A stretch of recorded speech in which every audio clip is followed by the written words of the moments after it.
Imaginez un vent doux, presque caressant, descend du sud. Les mécréants sourient, soulagés. Mais chez les croyants, une douleur fulgurante déchire la poitrine et les aisselles. Plus la foi est forte, plus la souffrance est insoutenable. Les moqueurs rient. « Regardez, c'est leur foi qui les tue !» Et pourtant, ce vent n'est pas une punition, c'est une miséricorde cachée.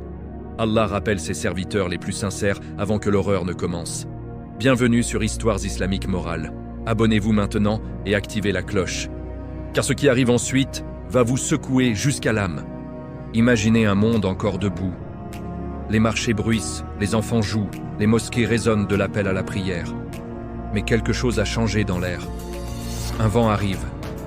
Pas un ouragan, pas une tempête. Un vent doux, presque agréable. Il vient du sud, comme une caresse inattendue sur la peau. Les mécréants, les moqueurs, les insouciants le sentent et sourient. Enfin un peu de fraîcheur. Allah nous a oubliés, on dirait. Mais chez les croyants, chez ceux dont le cœur bat encore pour Allah, c'est différent. Une douleur sourde naît d'abord dans la poitrine, puis elle s'étend comme un feu invisible.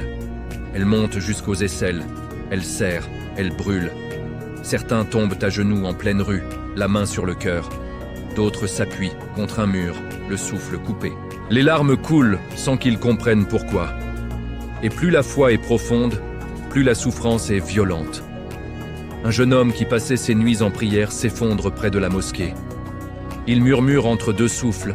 « Oh Allah, si c'est toi qui m'appelles, je viens. » Une mère qui élevait ses enfants dans la crainte d'Allah sent son cœur se déchirer. Elle serre son plus jeune fils contre elle et murmure. « Ne t'inquiète pas, maman va juste dormir un peu. » Les mécréants, eux, regardent la scène avec un rictus. Ils pointent du doigt, ils rient fort. « Regardez-les, leur Dieu les punit. C'est ça la récompense de la prière et du jeûne.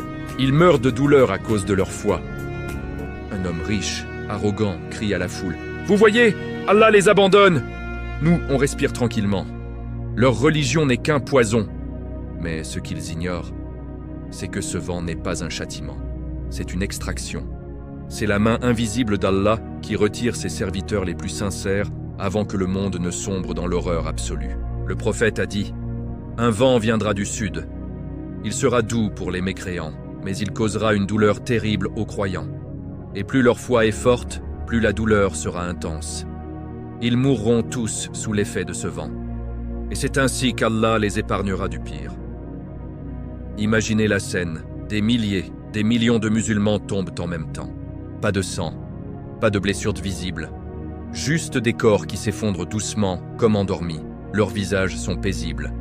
Certains sourient même dans leur dernier souffle. Et pendant ce temps, les mécréants continuent de rire, de filmer avec leur téléphone, de poster sur les réseaux. « La religion musulmane s'éteint toute seule. Regardez, ils s'écroulent comme des mouches. » Mais ce qu'ils ne savent pas encore, c'est que le vrai cauchemar ne fait que commencer. Car une fois que le dernier croyant sincère aura été rappelé, une fois que la terre sera vidée de toute lumière intérieure, alors seulement, les portes de l'horreur s'ouvriront en grand. Les animaux commenceront à parler. Les murs, les pierres, les lacets de chaussures murmureront la vérité. La Kaaba sera détruite par des mains impies. Le Coran disparaîtra des cœurs et des pages. Les lois s'effondreront. La pudeur sera oubliée. Le vice régnera sans limite. Et au milieu de ce chaos, les survivants comprendront trop tard. Ils verront leurs voisins, leurs enfants, leurs parents perdre toute trace de foi, de honte, de humanité. Mais pour l'instant, le vent continue de souffler, doucement, inexorablement. Et chaque croyant qui tombe est en réalité sauvé. C'est ici que commence vraiment l'histoire. Le vent de la miséricorde cachée n'est que le premier signe. Le premier acte d'un drame qui va engloutir le monde entier. Dites-moi dans les commentaires, auriez-vous la force de supporter cette douleur si elle venait demain?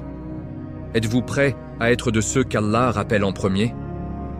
Si cette première partie vous a secoué, likez la vidéo. Abonnez-vous à Histoires islamiques morales, HIM. Activez la cloche pour ne rien rater du chapitre 2, car ce qui arrive ensuite est encore plus terrifiant. À suivre. Chapitre 2. Quand les objets se mettent à parler. Restez avec nous. Allah nous guide et nous protège. Amin. Le vent s'est arrêté. Le silence est total. Plus un seul cri de douleur, plus une seule larme de croyants. Les corps des musulmans sincères gisent paisiblement dans les rues, les mosquées, les maisons, les champs, comme s'ils s'étaient simplement endormis. Leurs visages rayonnent d'une lumière étrange, presque surnaturelle. Les mécréants, d'abord surpris, reprennent vite leur arrogance. Ils piétinent les corps sans respect. Certains prennent des selfies devant les mosquées maintenant vides. C'est fini la religion. Allah a perdu la partie, mais Allah n'a pas perdu. Il a seulement retiré ses perles les plus précieuses avant que la boue ne les souille. Et maintenant, la terre est nue, vidée de toute guidance, vidée de tout rappel d'Allah. C'est à cet instant précis que commence l'impossible. Un homme rentre chez lui, fatigué. Il demande à sa femme « Chérie, tu as vu mon téléphone ? Je l'ai laissé sur la table. » La femme hausse les épaules. « Je ne l'ai pas touché. » Soudain, une voix sort du téléphone posé sur la table. Une voix claire, neutre, presque mécanique. « Non, il ment. Il l'a glissé sous le coussin du canapé il y a 21 minutes. » L'homme et sa femme se figent, ils se regardent, terrifiés. Le téléphone répète plus fort. « Il ment, il l'a caché. » La femme hurle et recule. L'homme attrape le téléphone, le jette par terre. Mais la voix continue, maintenant depuis le mur. « Inutile de le casser. Je sais tout. » Partout, la même chose commence. Un voleur entre dans une maison vide. Il ouvre un tiroir, prend de l'argent. Au moment où il referme le tiroir, le meuble parle. « Tu viens de voler 47 000 FCFA. » La propriétaire les avait mis de côté pour les frais scolaires de son fils. Le voleur lâche tout, tremble. Il crie « Qui est là ? Montre-toi !» Le tiroir répond calmement « Je suis le tiroir, et je dis la vérité. » Dans une autre ville, une femme adultère rentre tard. Son mari, suspicieux, lui demande « Où étais-tu » Elle ment. « Chez ma sœur. » Le lit sur lequel elle s'assoit parle soudain. « Non, elle était dans l'appartement 304 de l'immeuble Azur, avec un homme nommé Karim. Ils ont passé 3 heures ensemble. » Le mari devient blanc comme un linge. La femme hurle, supplie « Tais-toi, tais-toi !» Mais le lit continue. « Je dis ce que j'ai vu. Les draps aussi savent. » Les pierres des chemins, les poteaux électriques, les chaussures abandonnées dans la rue, les portes des maisons, tout parle. Rien ne reste caché. Aucun secret ne survit. Le prophète l'avait annoncé, il viendra un temps où la langue des objets parlera. La cuisse d'un homme dira à sa femme ce qu'elle a fait dans son dos. Le fouet dira ce qu'il a vu. Le bâton dira ce qu'il a entendu. Et même le morceau de viande, dans la marmite, racontera ce qui s'est passé dans la cuisine. Les gens deviennent fous. Ils cassent leur téléphone, brûlent leurs meubles, arrachent les portes de leurs gonds. Mais dès qu'ils touchent un nouvel objet, celui-ci parle aussi. Un jeune homme, paniqué, court dans la rue et crie « Arrêtez! Faites taire ces choses !» Une pierre sur le sol lui répond « Pourquoi veux-tu que je me taise? Toi qui as frappé ta mère la semaine dernière, tu veux que je me taise sur ça aussi ?» Il s'effondre en pleurant. Pour la première fois de sa vie, il regrette vraiment. Mais la majorité ne regrette pas. Ils s'habituent. Ils deviennent encore plus durs. Ils se disent « Tant pis. Tout le monde sait tout maintenant. Plus de honte, plus de secrets. Vivons comme des bêtes. » Et c'est exactement ce qui arrive. La pudeur disparaît. Les relations illicites se font en plein jour, sans même se cacher. Les voisins se disputent pour des riens, et les murs racontent immédiatement qui a commencé, qui a menti, qui a frappé en premier. Les mosquées sont vides, mais les minarets eux-mêmes commencent à murmurer des versets du Coran oubliés. Puis se taisent à jamais. Le Coran disparaît des cœurs. On ouvre les mouchafs, les pages sont blanches. Les derniers versets s'effacent comme de l'encre sous la pluie. Même ceux qui connaissaient tout par cœur oublient, lettre par lettre, mot par mot. Allah retire sa parole de la terre, parce qu'il n'y a plus personne pour la mériter. Et au milieu de ce chaos absolu, une nouvelle terreur se prépare. Des rumeurs circulent, des hommes violents arrivant du sud, des hommes sans pitié, des hommes qui ne connaissent ni Allah, ni morale, ni limite. Ils viennent pour détruire ce qui reste. La Kaaba va être attaquée. Le monde n'a jamais été aussi sombre, et pourtant, ce n'est que le début. Dites-moi dans les commentaires, Si votre maison, votre téléphone, votre lit se mettaient soudain à raconter tous vos secrets, pourriez-vous supporter le regard des autres? Et surtout, supporteriez-vous le vôtre? Likez si ce chapitre vous a glacé le sang. Abonnez-vous à Histoires islamiques morales, HIM. Activez la cloche. Chapitre 3 arrive bientôt. Et cette fois, la Kaaba va tomber. Restez avec nous. Allah nous protège de ce temps. Amin. Chapitre 3 la destruction de la maison d'Allah. La terre est maintenant un désert moral. Plus un seul cœur qui bat pour Allah. Plus une seule langue qui prononce son nom avec sincérité. Les mosquées sont des coquilles vides. Les minarets se taisent. Le Coran n'existe plus ni dans les mémoires, ni sur le papier. Les gens vivent comme des animaux. Ils mangent, ils boivent, ils copulent, ils volent, ils tuent, sans honte, sans remords, sans même se poser la question. Et au milieu de ce vide absolu, une nouvelle ombre s'avance. Du sud profond, une armée arrive. Des hommes noirs, immenses, brutaux, sans foi ni loi. On les appelle les Habashis dans les anciens récits. Mais ce ne sont plus des hommes. Ce sont des instruments de la colère d'Allah. Ils ne prient pas. Ils ne jeûnent pas. Ils ne connaissent même pas le mot miséricorde. Ils ne veulent que détruire. Ils marchent des mois, des années peut-être. Personne ne les arrête. Personne ne peut les arrêter. Les gouvernements se sont effondrés. Les armées ont déserté. Les armes rouillent dans les mains de ceux qui les tiennent encore. Et un jour, ils arrivent devant la Mecque. La Kaaba se dresse toujours, seule lumière restante dans un monde éteint.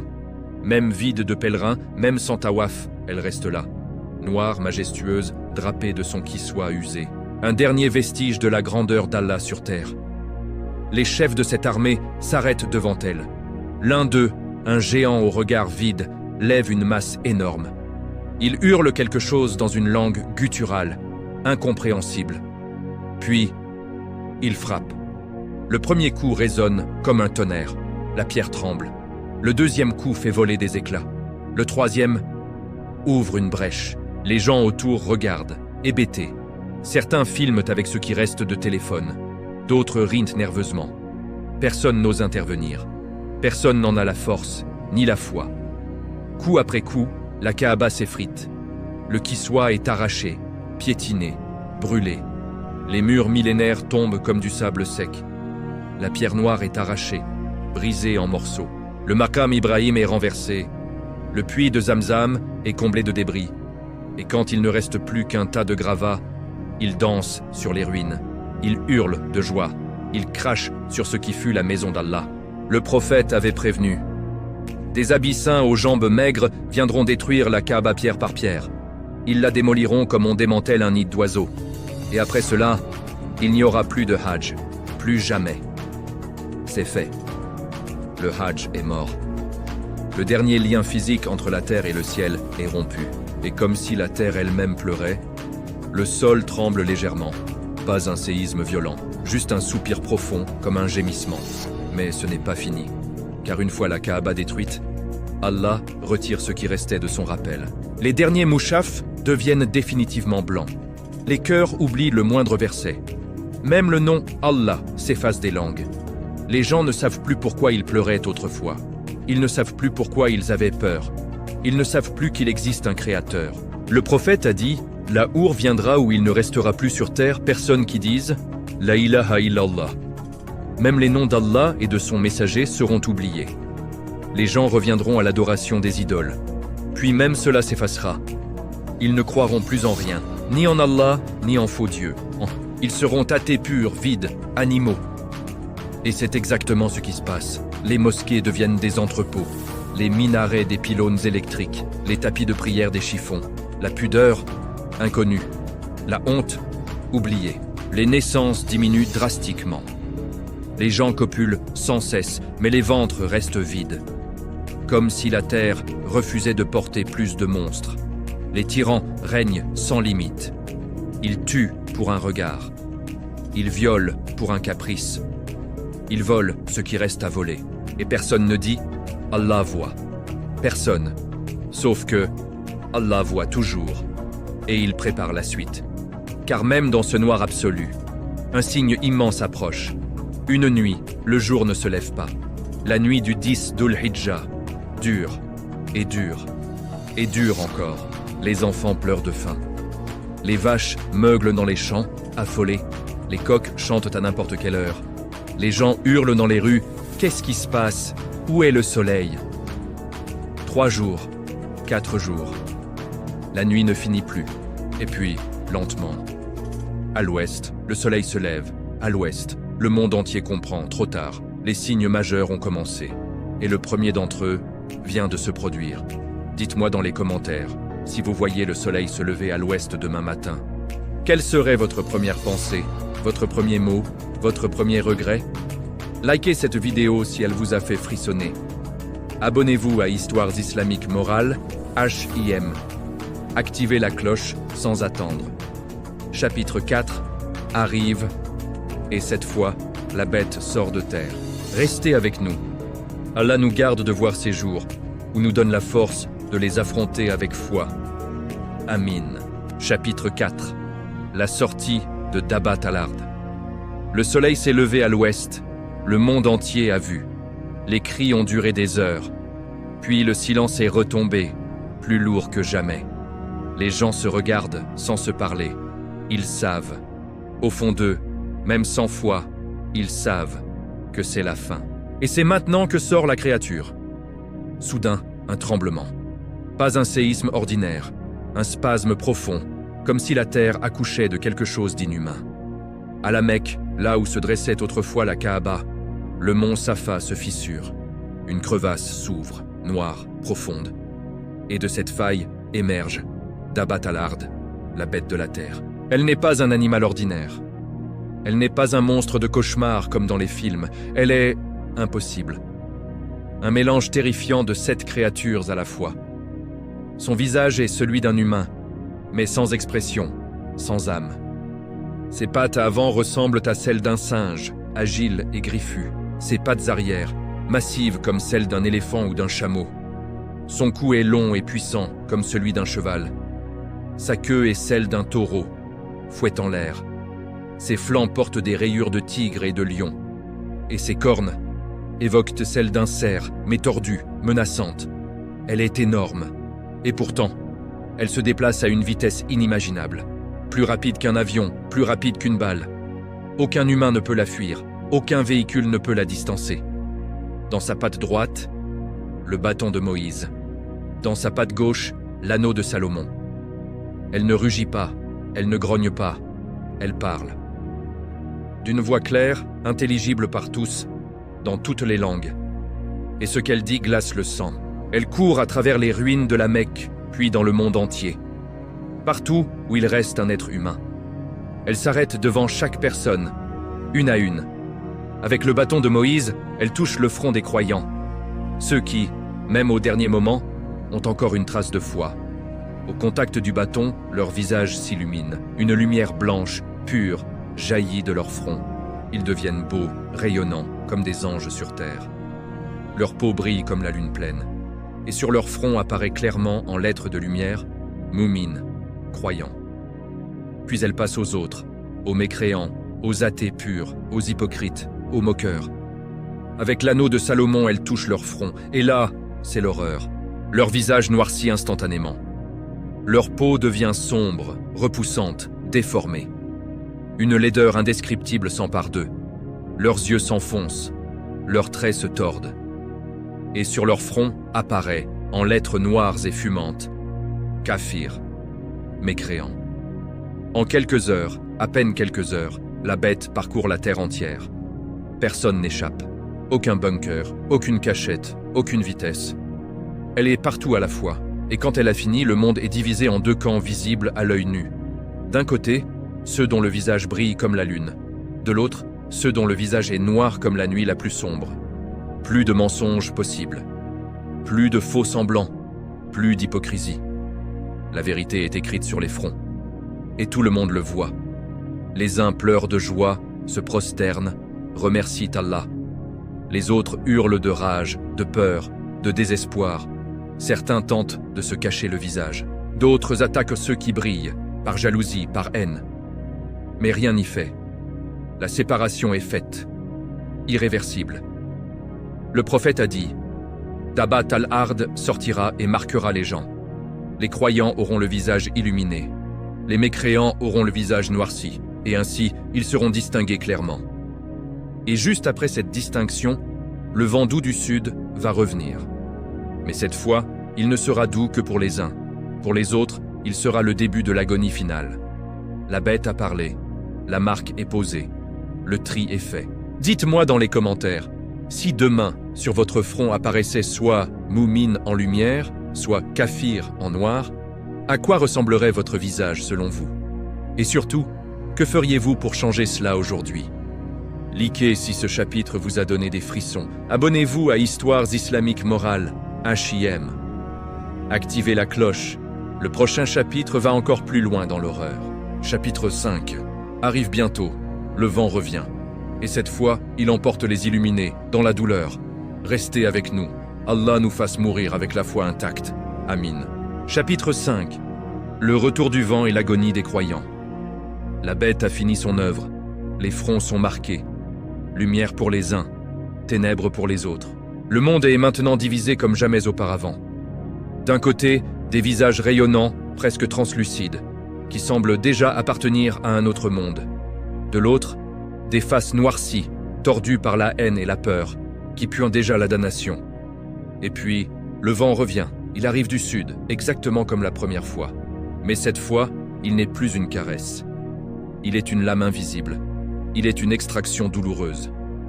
Il est le dernier acte de miséricorde avant l'enfer total. Les visages illuminés, les moumines, le sentent les premiers. Une douleur fulgurante recommence, plus intense que jamais. Elle naît au creux de la poitrine, explose dans les aisselles, irradie dans tout le corps comme si leurs veines étaient remplies d'acide bouillant. Ils tombent à genoux, ils hurlent, ils se tordent. Mais au milieu de leurs cris, on entend des mots entrecoupés. Alhamdulillah, Alhamdulillah, oh Allah, prends-moi. Plus la foi était enfouie profondément, plus la souffrance est atroce.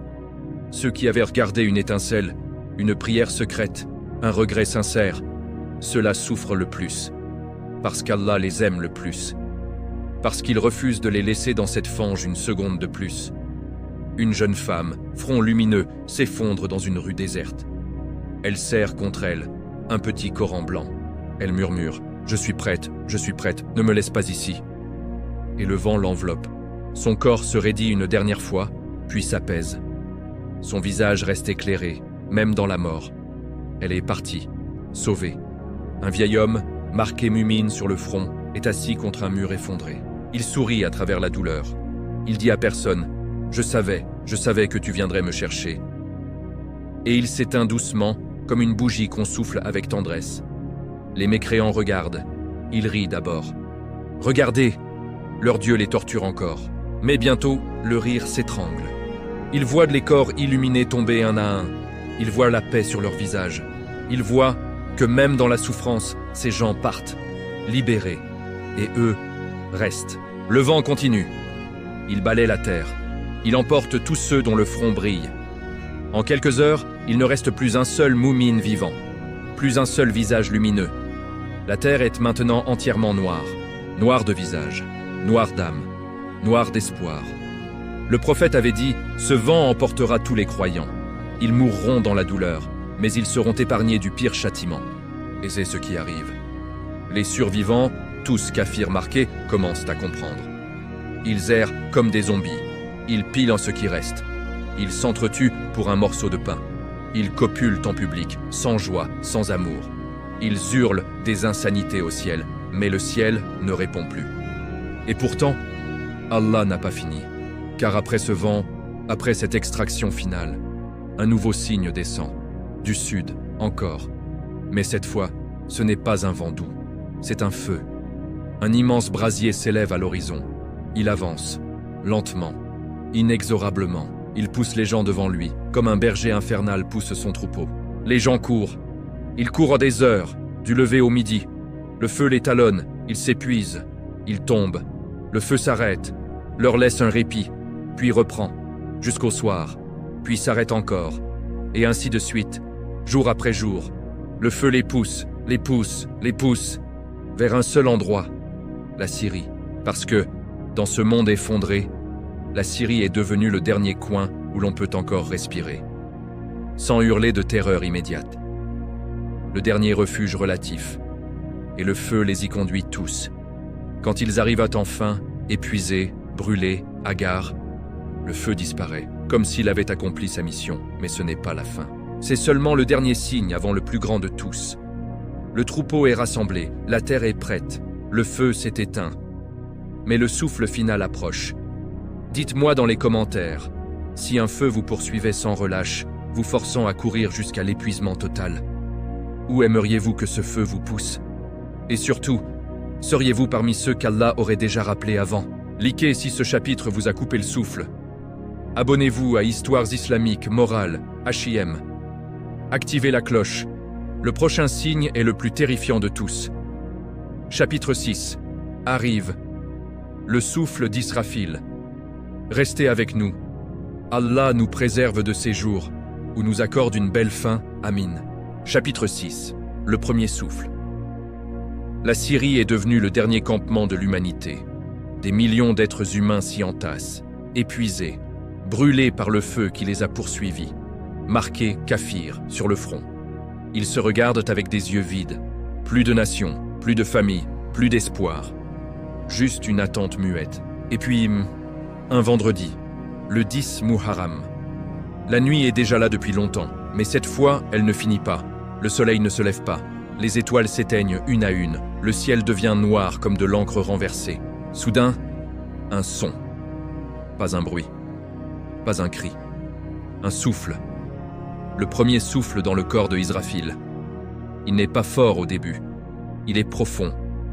Il vibre dans les os. Il traverse la poitrine comme une onde invisible. Et en une fraction de seconde, tout change. Les corps s'effondrent. Tous, sans exception. Les hommes, les femmes, les enfants, les vieillards. Les animaux, les oiseaux, les insectes. Tous tombent en même temps. Comme si une main géante avait éteint la vie d'un seul geste.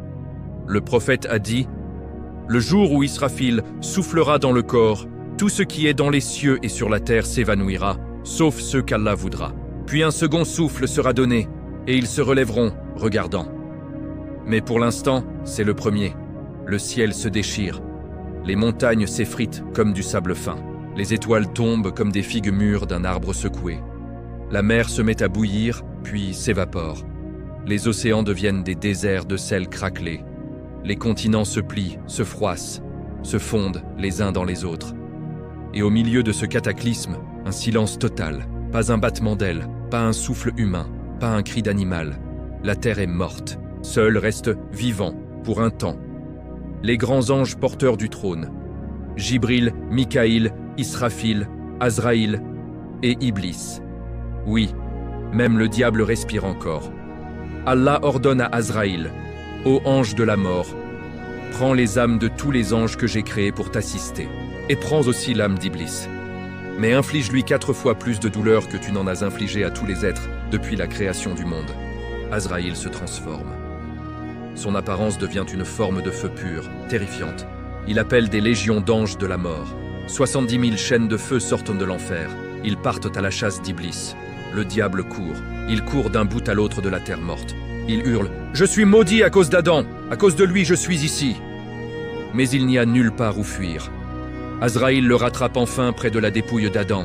Iblis s'arrête, haletant, et crie « Ô Adam, c'est à cause de toi que je suis dans cet état. » Azraïl lui répond « Tu as égaré des milliards d'âmes. Aujourd'hui, tu vas goûter le fruit de tes actes. » Les anges l'encerclent. Ils le frappent avec les chaînes de feu. Ils le traînent. Ils le forcent à boire une coupe remplie de feu liquide. Iblis pousse un hurlement si terrible que, s'il restait encore un être vivant sur terre, ce cri seul l'aurait tué. Puis, un à un, Azraïl prend l'âme de tous les anges restants, jusqu'à ce qu'il ne reste que lui. Allah lui dit « Ô Azraïl, tu es aussi une créature. Tout ce qui a une âme goûtera la mort. Prends ta propre âme. » Azraïl pleure, il tremble, il pose sa main sur sa propre poitrine et s'effondre. Il ne reste plus rien. plus un souffle, plus un battement, plus une pensée. Seul Allah demeure. 40 000 ans passent, ou peut-être un instant. Le temps n'existe plus. Puis Allah parle au ciel et à la terre. Où sont les tyrans? Où sont ceux qui se croyaient du puissant? Où sont ceux qui défiaient mon autorité? Aujourd'hui, la royauté n'appartient qu'à moi, le seul, le dominateur. Personne ne répond. Parce qu'il n'y a plus personne. Le premier souffle a tout emporté. La création est revenue au néant. Mais ce néant n'est pas la fin. C'est une pause. Car Allah a promis, il y aura un second souffle. Et avec lui, tout recommencera. Dites-moi dans les commentaires, si vous entendiez ce premier souffle demain, quelle serait la dernière pensée qui traverserait votre esprit? Et surtout, seriez-vous prêt à rencontrer votre Seigneur maintenant, tel que vous êtes? Likez si ce chapitre vous a fait sentir le poids de l'éternité. Abonnez-vous à Histoires islamiques morales, HIM. Activez la cloche, le second souffle arrive. Chapitre 7. La résurrection. Restez avec nous. Allah nous fasse mourir en état de foi et nous ressuscite parmi les bien-aimés. Amin. 40 000 ans. Ou un instant. Le temps n'existe plus. Le néant absolu. Plus de ciel, plus de terre, plus de créatures. Seulement Allah, le seul, l'éternel. Puis, il parle. Il ordonne à la pluie de tomber. Une pluie lourde, pure, venue d'un ciel qui n'existe plus. Elle touche la terre morte, stérile, aplatie. Et de cette pluie naît la vie. D'abord, un os. Un seul. La queue coccygienne que Allah avait juré de préserver. Il est intact, indestructible. Et de cet os minuscule, le reste du corps se reconstruit. Comme une plante qui pousse après la pluie sur une terre craquelée. Les os se rassemblent, les chairs reviennent, les veines se remplissent, la peau se tend, les cheveux repoussent, les yeux s'ouvrent et l'âme redescend. Le second, souffle d'Israfil. Cette fois, c'est une explosion de vie, un son qui traverse les dimensions, un appel qui réveille les morts depuis le premier homme jusqu'au dernier. Les tombeaux se fendent, la terre se soulève, les corps jaillissent comme des sauterelles affolées. Nus, pieds nus, incirconcis, exactement comme ils étaient au moment de leur mort. Le prophète a dit, « Vous serez ressuscités pieds nus, nus, incirconcis. Comme nous avons commencé la première création, nous la recommencerons. C'est une promesse qui nous incombe, nous l'accomplirons. » Les gens sortent de terre en criant « Malheur à nous, qui nous a fait sortir de nos tombes ?» C'est ce que le miséricordieux avait promis, et les messagers disaient vrai. Certains regardent autour d'eux hagards. « C'est quoi cet endroit? Où est ma maison? Où est ma famille ?» D'autres hurlent de terreur. « C'est le jour promis, le jour où les cœurs seront dans les gorges. » Les visages sont différents. Certains brillent déjà d'une lumière intérieure, d'autres sont sombres, noircis par la peur et le regret. Les prophètes se lèvent les premiers. Adam sort de sa tombe, suivi de ses enfants, puis Noé, Abraham, Moïse, Jésus, et enfin Muhammad, le premier à relever la tête, le premier à reprendre conscience. Le prophète a dit « Je serai le premier à sortir de ma tombe le jour de la résurrection. Je serai le premier intercesseur et le premier dont l'intercession sera acceptée. » La terre est maintenant une vaste plaine blanche, plate, sans montagnes, sans arbres, sans ombre. Comme un pain azime immense. Pas un brin d'herbe, pas une goutte d'eau, pas un abri. Le soleil est là, mais très proche, à 1 mile au-dessus des têtes. Sa chaleur est insoutenable. Les gens transpirent, certains jusqu'aux chevilles, d'autres jusqu'aux genoux, d'autres jusqu'à la bouche. D'autres sont submergés, noyés dans leur propre sueur. Mais certains ne transpirent pas, ils sont au frais, sous une ombre invisible. Ce sont ceux dont les actes brillent déjà. Les gens courent dans tous les sens, comme des sauterelles affolées. Ils cherchent un refuge. Ils appellent leurs parents, leurs enfants, leurs prophètes. « Ô Adam, intercède pour nous. Ô Noé, sauve-nous. » Mais chaque prophète répond « Mon âme, je ne peux rien pour moi-même aujourd'hui. » Même les messagers les plus grands tremblent. Ils disent « Nafsi, nafsi, moi-même. » Seul le prophète Muhammad reste calme. Il se prosterne sous le trône. Il loue Allah comme jamais. Et Allah lui accorde le droit d'intercéder. Mais avant cela, Le jugement commence. Le jour est là. Le jour où les secrets seront révélés. Le jour où les os parleront. Le jour où les mains, les pieds, les peaux témoigneront contre leurs propriétaires. Dites-moi dans les commentaires, si vous vous réveillez nu, pieds nus, sous un soleil à 1 mile au-dessus de votre tête, quelle serait votre première parole, votre premier cri, votre premier regret? Likez si ce chapitre vous a fait sentir l'immensité de ce jour. Abonnez-vous à Histoires islamiques morales, HIM. Activez la cloche. Le jugement approche. Chapitre 8. Arrive. La première question. Restez avec nous. Allah nous rassemble sous son ombre le jour où il n'y aura d'ombre que la sienne. Amin. Chapitre 8. Les 5 questions qui décident de tout. La plaine est infinie, blanche, brûlante. Le soleil est si proche qu'on sent sa chaleur comme une main qui serre la gorge. Les gens sont nus, pieds nus, incirconcis, transpirant jusqu'à la noyade pour certains. Personne ne meurt ici, la mort n'existe plus. Il n'y a que l'attente du jugement. Allah descend, non pas comme une créature descend, mais comme il le veut, dans sa majesté absolue. Les anges s'inclinent, les prophètes tremblent, les âmes se prosternent, même celles qui refusaient de le reconnaître de leur vivant. Et commence le premier interrogatoire, celui qui décide de tout avant même que les balances ne soient l'opposé. Le prophète a dit « Le serviteur ne bougera pas d'entre les mains de son Seigneur le jour de la résurrection, tant qu'il n'aura pas répondu à 5 questions. Comment as-tu passé ta vie? Comment as-tu usé ta jeunesse? D'où as-tu acquis tes biens et où les as-tu dépensés? Qu'as-tu fait de la connaissance que tu as acquise? Qu'as-tu fait des actes que tu as posés? » Imagine la scène. Un homme est appelé. Il avance, tremblant, les pieds enfoncés dans sa propre sueur. Allah lui demande « Ô fils d'Adam, où as-tu passé ta vie ?» L'homme bafouille.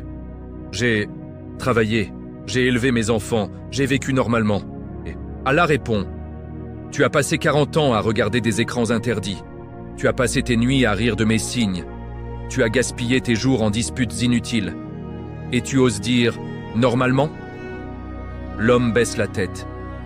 Il n'a rien à répondre. Un autre est appelé. « Comment as-tu usé ta jeunesse? Usé ta... » Il répond. « J'étais fort, j'ai profité de la vie, j'ai aimé, j'ai voyagé. » Allah dit. « Tu as usé ta jeunesse en fornication, en ivresse, en moqueries envers ceux qui me priaient.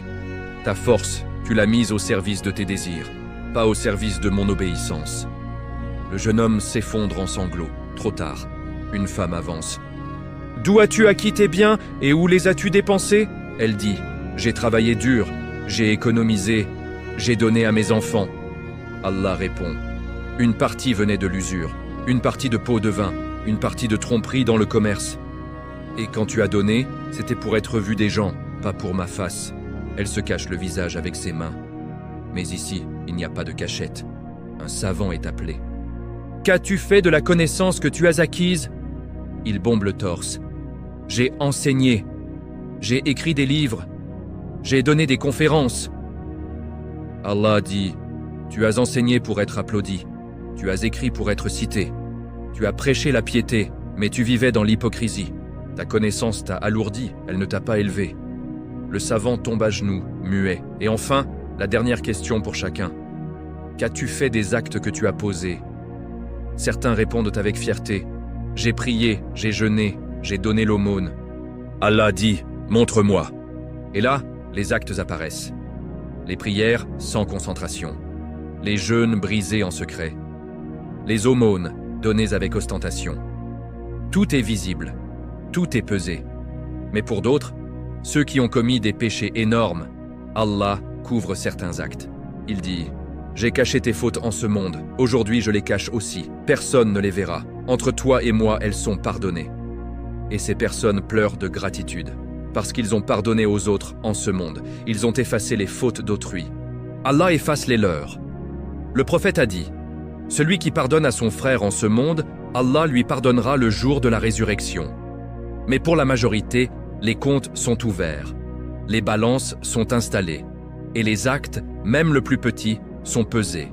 Un homme avait enlevé une branche du chemin. Il pensait, c'est rien. Aujourd'hui, cette branche est sur sa balance, du bon côté. Une femme avait grondé sa servante un jour. Elle pensait, ce n'est rien. Aujourd'hui, ce grondement est sur sa balance, du mauvais côté.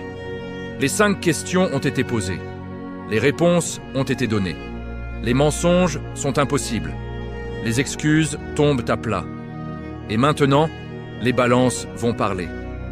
Dites-moi dans les commentaires, si Allah vous posait dès maintenant ces 5 questions, quelle serait votre réponse honnête à chacune et laquelle vous fait le plus peur? Likez si ce chapitre vous a forcé à faire votre propre muhasaba. Abonnez-vous à Histoires islamiques morales, HIM. Activez la cloche, le verdict arrive. Chapitre 9. Les balances et la division finale. Restez avec nous. Allah nous accorde un bon bilan et nous pardonne avant qu'il ne soit trop tard. Amin. Chapitre 9. Les balances parlent. La plaine est maintenant divisée en fils infinis. Chaque être humain attend son tour. Nu, transpirant, marqué par la peur ou par une lueur d'espoir fragile. Au centre, les balances. Des balances colossales, forgées de lumière et de justice pure. Chaque plateau est plus vaste qu'une montagne. Sur l'un, les bonnes actions. Sur l'autre, les mauvaises. Allah ordonne.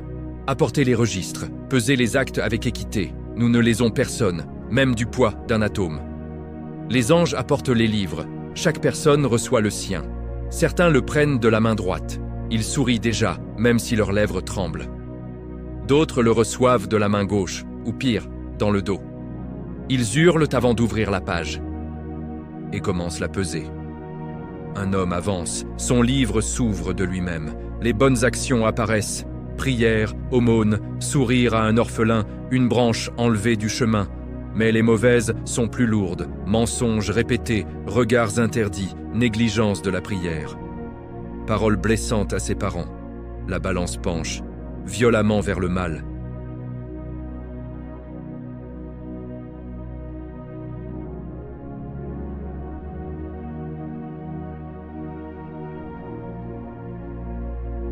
Mais sur le plateau du bien, une larme versée en secret pour Allah. Un enfant élevé dans la crainte de Dieu, une main tendue à une voisine pauvre sans jamais le dire. Le plateau du bien descend lentement, mais sûrement. Il l'emporte. Elle pleure de joie, tombe à genoux. « Oh Allah, tu as vu ce que personne n'a vu. » Une autre scène, un savant. Son plateau du bien est chargé, livres écrits, leçons données, conversions provoquées. Mais sur le plateau du mal, hypocrisie, orgueil, jalousie envers d'autres savants, recherche de gloire. La balance vacille, puis penche vers le mal. Le savant hurle « Mais j'ai servi ta religion !» Allah dit « Tu as servi ta renommée, pas moi. Aujourd'hui, la vérité parle. Il est emmené. » Puis viennent les petits actes, un regard baissé par pudeur, ajouté au bien. Un « Bismillah » dit avant de manger, ajouté au bien. Un « Astaghfirullah » murmuré après un péché, efface une partie du mal. Un sourire à un musulman, ajouté au bien. Un juron lancé en colère, ajouté au mal. La balance ne ment pas, elle ne se trompe pas, elle ne se laisse pas influencer. Même le poids d'un atome est compté. Certains voient leur balance pencher vers le mal, puis un acte minuscule, un Alhamdulillah, sincère dans la difficulté, fait remonter le plateau du bien. Ils pleurent. « Oh Allah, tu es le plus juste des juges. » D'autres voient leur balance presque équilibrée. Mais un mensonge dit « pour le bien » fait tout basculer. Ils réalisent trop tard. Le prophète a dit « 2 paroles légères sur la langue, lourdes sur la balance. Chers aux miséricordieux, Subhanallah wa bihamdihi, Subhanallah al-Azim. » Et pourtant, combien les ont négligés? La pesée continue. Heure après heure, âme après âme. Certains sont sauvés par une once de foi sincère. D'autres sont perdus pour une montagne de péchés qu'ils pensaient pas si graves. Enfin, les balances se tisent. Les fils se divisent définitivement. À droite, ceux du paradis. À gauche, ceux de l'enfer. Mais avant la séparation finale, une dernière miséricorde. Allah permet à certains de voir leurs proches damnés et leur donne la chance d'intercéder. Les mères pour leurs enfants, les épouses pour leurs maris, les amis pour leurs amis. Certains sont sauvés à la dernière seconde. Parce qu'un croyant a dit « Oh Allah, lui aussi t'aimait, même si c'était maladroit, pardonne-lui. » Les balances ont parlé. Les actes ont été pesés. La division est faite. Dites-moi dans les commentaires, quel acte minuscule de votre vie pensez-vous qui pourrait peser lourd sur votre balance ce jour-là? Et quel péché léger vous inquiète le plus aujourd'hui? Likez si ce chapitre vous a poussé à réfléchir à vos propres actes. Abonnez-vous à Histoires islamiques morales, HIM. Activez la cloche, la séparation finale approche. Chapitre 10. Arrive. Le pont, Sirat et le dernier voyage. Restez avec nous. Allah fasse que nos balances penchent du côté du bien. Amin. Chapitre 10. Le Sirat. Le pont plus fin qu'un cheveu. Les balances se sont tues. Les fils sont formés. À droite, ceux dont le livre est dans la main droite, le visage illuminé d'une espérance fragile. À gauche, ceux dont le livre est dans la main gauche ou derrière le dos, le visage noirci par le regret éternel. Devant eux tous, un pont, le Sirat. Il s'étend au-dessus de l'enfer. Un fil tendu entre le paradis et le précipice, plus fin qu'un cheveu, plus tranchant qu'une lame, glissant comme du verre huilé, noir comme la nuit, et long, infiniment long. Les anges crient d'une voix qui traverse les âmes. « Avancez, c'est le dernier passage. Le paradis est au bout, ou l'enfer en dessous. Pas de retour en arrière. » Le prophète passe le premier. Il avance avec une lumière éclatante dans la main. Son pas est ferme. Il traverse comme l'éclair. Derrière lui, les muhajiroun et les ansar, puis les croyants sincères, puis les plus faibles en foi. Mais pour la plupart, c'est l'horreur. Certains voient le pont comme une autoroute large et stable. Ils courent, volent presque, portés par leur lumière. Certains le traversent en un clin d'œil, comme un éclair. D'autres comme le vent, d'autres comme un cheval au galop. D'autres marchent vite, mais sûrement. Et puis, il y a les autres. Pour les hypocrites et les pécheurs lourds, le pont devient un fil de rasoir, glissant, instable. Les crochets de fer jaillissent des côtés. Des lames invisibles tranchent, des chaînes de feu attrapent les pieds. Un homme avance, sa lumière est faible, vacillante. Il fait un pas, un crochet l'attrape à la cheville. Il hurle, se débat. Un autre crochet le saisit au bras. Il tombe à moitié, il rampe, il supplie. « Oh Allah, une chance, juste une !» Mais la balance a déjà parlé. Il glisse, il tombe, dans les flammes qui l'attendaient depuis toujours. Une femme avance. Son acte le plus lourd, une parole blessante, dite à sa sœur en secret. Elle pensait que c'était rien. Aujourd'hui, ce rien l'a fait trébucher. Elle avance à quatre pattes. Sa lumière clignote. Elle pleure. « J'ai prié, j'ai jeûné. » Mais un dernier crochet l'attrape par les cheveux. Elle bascule dans le vide. Certains tombent directement. D'autres s'accrochent un moment. Leurs ongles saignent sur le fil. Ils hurlent jusqu'à ce que les flammes les engloutissent. Mais il y a aussi les sauvés inattendus. Un homme au bilan presque perdu. Sa lumière est minuscule, comme une allumette sur le point de s'éteindre. Pourtant, il avance. Pas à pas. Il tombe, il se relève, il rampe. Les anges prient pour lui. « Ô Seigneur, fais-le passer en sécurité, fais-le passer. » Et il passe. À la dernière seconde, il s'effondre de l'autre côté, en pleurs. « Allah, tu m'as sauvé, alors que je ne le méritais pas. » Le prophète avait dit. Le Sirat est plus fin qu'un cheveu, plus tranchant qu'une épée.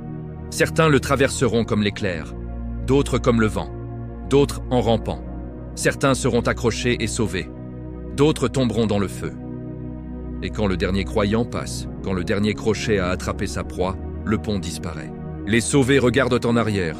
Ils voient leurs frères, leurs sœurs, leurs parents tomber. Certains crient « Oh Allah, sauve-les aussi !» Mais la miséricorde a ses limites ce jour-là. Ceux qui ont mérité le feu y entrent. Et ceux qui ont mérité le paradis avancent enfin vers les portes. Le Sirat est traversé. Le dernier test est fini. Le paradis s'ouvre. Dites-moi dans les commentaires, si vous vous voyez sur ce pont demain, quelle serait votre lumière? Un projecteur? Une bougie? Ou juste une étincelle sur le point de s'éteindre? Et que feriez-vous aujourd'hui pour la rendre plus forte? Likez si ce chapitre vous a fait sentir le vide sous vos pieds. Abonnez-vous à Histoires islamiques morales, HIM. Activez la cloche, c'est le dernier chapitre. Chapitre final arrive. Les portes du paradis et le dernier sauvé. Restez avec nous jusqu'au bout. Allah nous fasse traverser le Sirat en sécurité et nous accueille parmi les gagnants. Amin.